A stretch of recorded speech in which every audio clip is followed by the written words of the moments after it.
Hello, this is Mark, chapter 8. Let's begin. Feeding 4,000. In those days there was again a large crowd, and they had nothing to eat. He called the disciples and said to them, I have compassion on the crowd, because they've already stayed with me 3 days and have nothing to eat.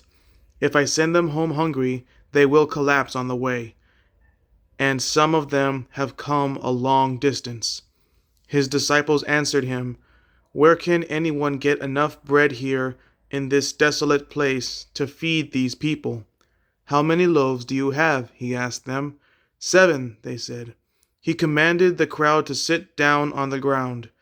Taking the 7 loaves, he gave thanks, broke them, and gave them to his disciples to set before the people. So they served them to the crowd.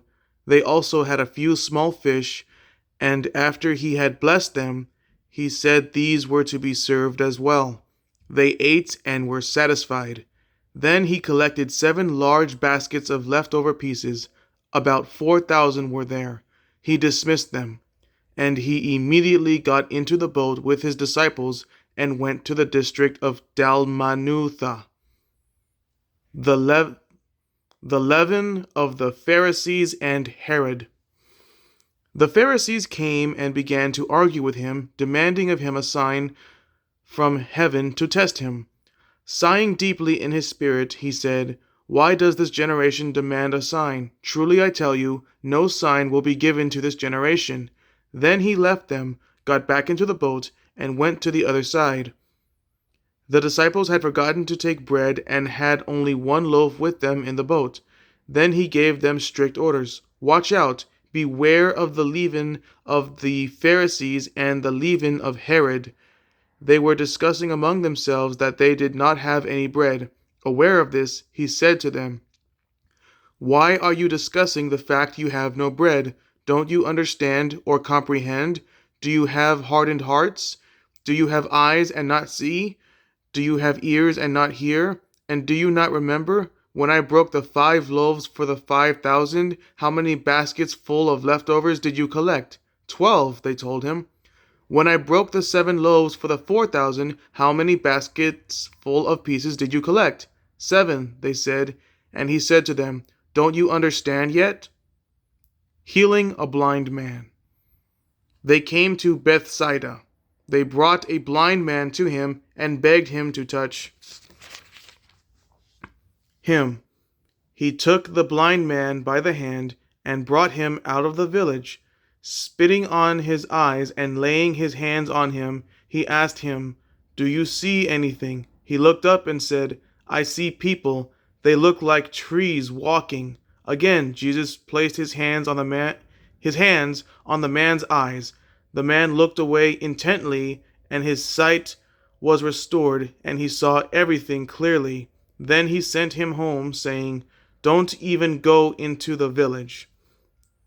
Peter's confession of the Messiah.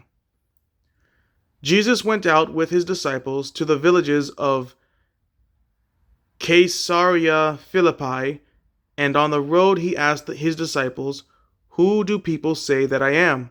They answered him, John the Baptist, others Elijah, still others one of the prophets. But you, he asked them, Who do you say that I am?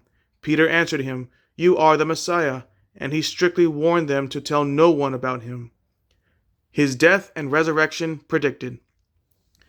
Then he began to teach them that it was necessary for the Son of Man to suffer many things and be rejected by the elders, chief priests, and scribes, be killed, and rise after 3 days. He spoke openly about this. Peter took him aside and began to rebuke him. But turning around and looking at his disciples, he rebuked Peter and said, Get behind me, Satan. You are not thinking about God's concerns, but human concerns. Take up your cross. Calling the crowd along with his disciples, he said to them, If anyone wants to follow after me, let him deny himself, take up his cross, and follow me. For whoever wants to save his life will lose it, but whoever loses his life because of me and the gospel will save it. For what does it benefit someone to gain the whole world and yet lose his life? What can anyone give in exchange for his life? For whoever is ashamed of me and my words in this adulterous and sinful generation, the Son of Man will also be ashamed of him when he comes into the glory of his Father with the holy angels. So that was Mark chapter 8. Next will be Mark chapter 9. Thank you so much for watching. See you next time. Take care.